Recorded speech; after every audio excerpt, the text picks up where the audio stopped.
श्री कृष्ण दोस्तों, जय माँ लक्ष्मी। आज की वीडियो में मैं आपको दिवाली पूजन की बहुत ही सरल और संपूर्ण विधि बताऊंगी। तो देखिए, हिंदू धर्म में दिवाली का जो त्योहार होता है सबसे बड़ा त्योहार माना गया है और दिवाली के दिन लक्ष्मी जी का पूजन किया जाता है। लक्ष्मी पूजन एक बहुत ही बड़ी पूजा और बहुत ही शुभ पूजा होती है। तो आज की वीडियो में हम लोग जानेंगे कि लक्ष्मी पूजन हमें कैसे करनी है। तो देखिए, दिवाली के दिन शाम के समय हमें ये पूजन करना होता है। शाम के समय नहा धो करके स्वच्छ वस्त्र धारण करके फिर आप लक्ष्मी पूजन करें। लक्ष्मी पूजन जब भी आप करेंगे तो पूजा ऐसी जगह पर करें कि आपका जो मुख है वो उत्तर की दिशा की तरफ होनी चाहिए। उत्तर दिशा को धन की दिशा माना जाता है, तो सबसे अच्छा है उत्तर दिशा की तरफ मुख करके आप पूजन करें। अगर उत्तर दिशा की तरफ मुख नहीं कर सकते हैं तो फिर आप पूर्व दिशा की तरफ भी मुख करके पूजन कर सकते हैं। तो चौकी हमें उत्तर दिशा में या पूर्व दिशा में लगानी है। सबसे पहले उस जगह को साफ कर ले, साफ करके एक चौकी लगाएं। चौकी पर लाल रंग का वस्त्र हमें बिछा देना है। अब इसके ऊपर हम एक लक्ष्मी जी और गणेश जी का पोस्टर लगाएंगे। अगर आपके पास पोस्टर है तो आप पोस्टर, कैलेंडर या फिर आपके पास अगर फोटो है तो आप फोटो भी ले सकते हैं। देखिए, पोस्टर या कैलेंडर आपको बाजार में आसानी से मिल जाते हैं, 10-20 रुपए के मिल जाते हैं, बहुत महंगे भी नहीं होते। तो लक्ष्मी गणेश जी का पोस्टर अगर आप लेकर आए हैं तो वो लगा सकते हैं।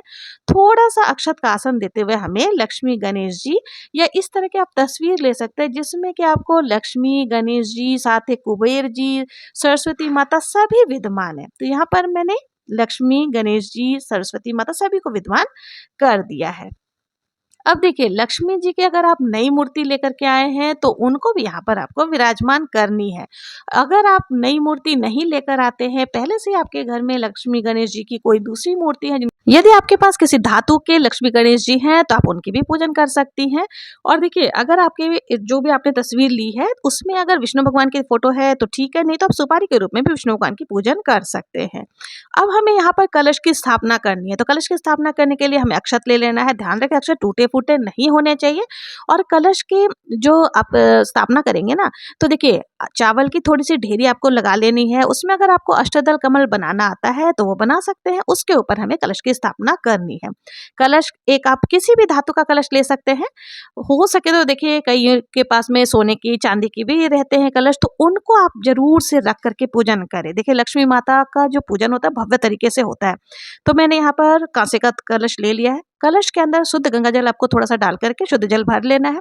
और कलश के अंदर हमें देखिए हल्दी की गांठ, सुपारी, लौंग, इलायची और एक सिक्का, हो सके तो सिक्का चांदी का ही डालें। अब हमें कलश के ऊपर जो है पंचपल्लव लगा देना है। पंचपल्लव देखिए, आप अशोका के पत्ते भी ले सकते हैं, आम के पत्ते मिल जाते हैं, बहुत ही अच्छा है। तो वहां पंचपल्लव आपको लगा देना। साथ ही देखिए, हमें यहाँ पर श्री कलश की जो है स्थापना करनी है। तो उसके लिए आप एक नारियल ले लें। नारियल ध्यान रहे पानी वाला होना चाहिए। उसके ऊपर आपको तिलक लगा करके और फिर नारियल का मुख जो है वो आपकी तरफ होनी चाहिए। इस प्रकार से हमें नारियल जो है रख लेना और इस तरह से हमारे कलश की स्थापना हो जाएगी।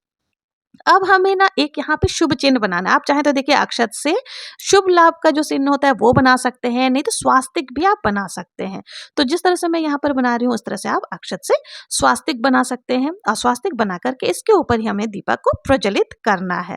तो हमने यहाँ पे स्वास्तिक बना लिया। फिर देखिए, लक्ष्मी पूजन में सोने चांदी जो भी वस्तु अगर आप ले करके आए हैं धनतेरस पर, तो उनकी भी पूजन की जाती है। यदि नया नहीं लाए हैं तो जो आपके पास है उनको भी यहाँ पर आपको रख करके, गड्डी वगैरह जो होती है नोटों की, उनको भी रख करके आपको पूजन करना होता है। अब हमें यहाँ पर एक देसी घी का दीपक लेना है। देखिए, दीपक थोड़ा सा बड़ा लें जो कि पूरी रात जलती रहे। तो अब हमें दीपक प्रज्वलित करने के बाद सभी को यहाँ पर भावपूर्ण स्नान कराएंगे। तो एक पात्र में थोड़ा सा गंगा जल मिला करके आपको शुद्धिकरण करनी है। सभी को भावपूर्ण स्नान करा लेना है। स्नान के बाद वस्त्र स्वरूप आप कलावा समर्पित कर सकते हैं। और देखिए, गणेश जी को और कुबेर जी को आप चाहें तो जनेऊ अगर आपके पास है तो जनेऊ समर्पित कर सकते हैं, या फिर मौली धागा को ही 7 बार लपेट करके आप जनेऊ के रूप में समर्पित कर सकते हैं। तो यहाँ पर हमने सभी को जनेऊ आदि समर्पित कर दिया है। अब हमें सभी को तिलक लगाना है। तो देखिए, तिलक हमें रोली से लगा लेना है। तिलक लगाने के पश्चात आप देखिए, कलश में भी तिलक जरूर से लगाएं और उसके बाद आपको अक्षत जरूर से समर्पित करनी है। अक्षत ध्यान रखें टूटे फूटे नहीं होने चाहिए। तो हमने यहाँ पर सभी को तिलक आदि लगा दिया है। अब हमें भोग प्रसाद और देखिए इस पूजन में जो है ना सप्त अनाज भी चढ़ाई जाती है।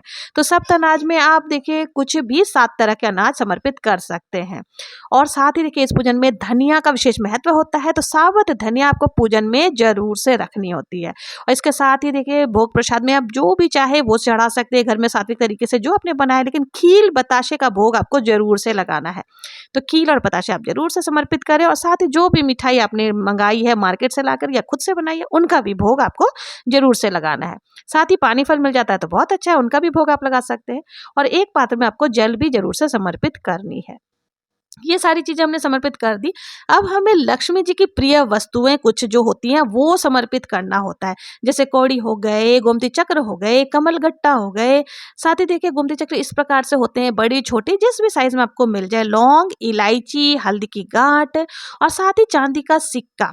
ये सारी चीजें भी आप जरूर से लक्ष्मी पूजन में समर्पित करें, क्योंकि देखिए आज ही के दिन जो है ना धन वर्षा पोटली बनाई जाती है जो कि बरकत की निशानी होती है। तो धन वर्षा पोटली के लिए क्या क्या सामग्री चाहिए वो उसका वीडियो ऑलरेडी मेरे चैनल पर है, आप लोग वहां से देख सकते हैं। तो ये सारी सामग्री जो है ना उनको भी हमें यहीं पर लक्ष्मी माता के साथ ही चौकी पर रख देनी है। अगर आपने ये धनवर्षा पोटली पहले से बना रखी है तो आज के दिन यानी दिवाली के दिन ही धनवर्षा पोटली नई बनाई जाती है, पुरानी पोटली को बदला जाता है। तो आप लोग अगर जानना चाहते हैं कि नई पोटली किस प्रकार से बनानी है तो मैंने पहले बताया, उसका वीडियो चैनल पर है, वहां से आप देख सकते हैं। तो ये सारी सामग्री आपको धनवर्षा पोटली के लिए चाहिए होगी। तो इनको भी जो है ना हम यहीं पर पूजा के स्थान पर रख देंगे और इनकी भी पूजन करेंगे। तो इस प्रकार से जो है हमें सभी चीजें चढ़ा लेनी है। इसके बाद हमें कथा सुनना है। देखिए आपने व्रत किया है या नहीं किया है, आप दिवाली की कथा सभी कोई सुन सकते हैं। तो दिवाली की कथा सुनने के लिए हमें क्या करना है, तो एक कलश में जल ले लेना है और हाथ में थोड़े से खील या फिर आप अक्षत और पुष्प लेकर के दिवाली व्रत की कथा आप सुन सकते हैं। तो इस बार अगर आपके यहाँ कथा नहीं सुनी जाती है तो आप इस पार्ट को स्किप कर सकते हैं। तो यहाँ पर हम दिवाली की कथा सुनेंगे, जो खील बताशे है, बहुत प्रेम पूर्वक कथा सुनेंगे। कथा का वीडियो आपको मेरे चैनल पर मिल जाएगा, मैं यहाँ कथा सुनाऊंगी तो वीडियो बहुत लंबा हो जाएगा।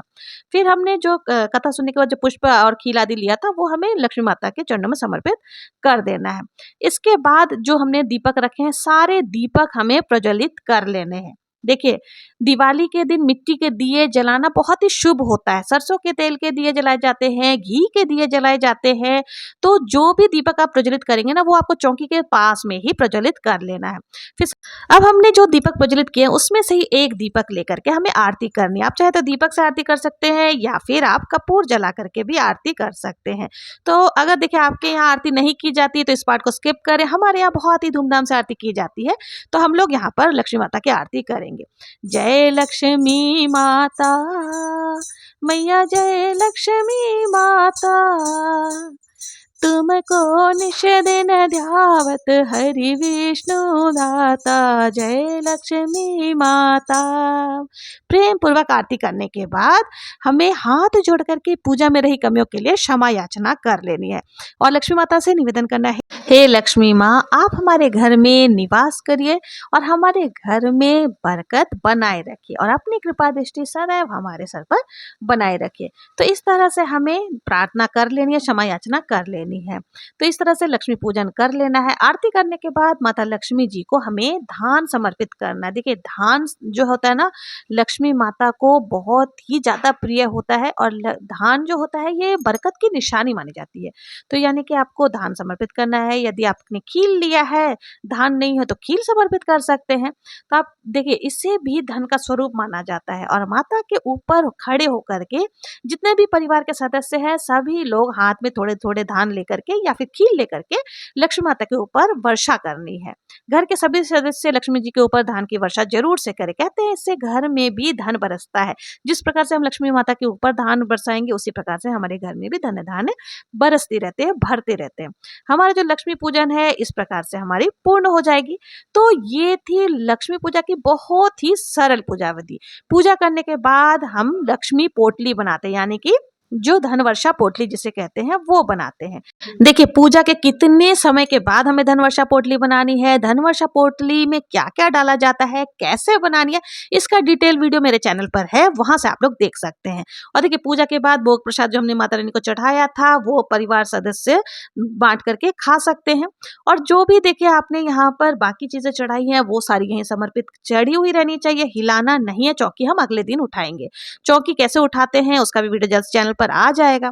और आप लोगों को मेरी ये दीपावली की सरल पूजा विधि कैसी लगी? अगर पूजा विधि पसंद आई हो, वीडियो जरा भी यूजफुल लगी हो तो प्लीज मेरे चैनल को लाइक शेयर एंड सब्सक्राइब करना ना भूले। मिलते हैं नेक्स्ट वीडियो में किसी और पूजा विधि के साथ। तब तक के लिए जय श्री कृष्णा, जय मां लक्ष्मी।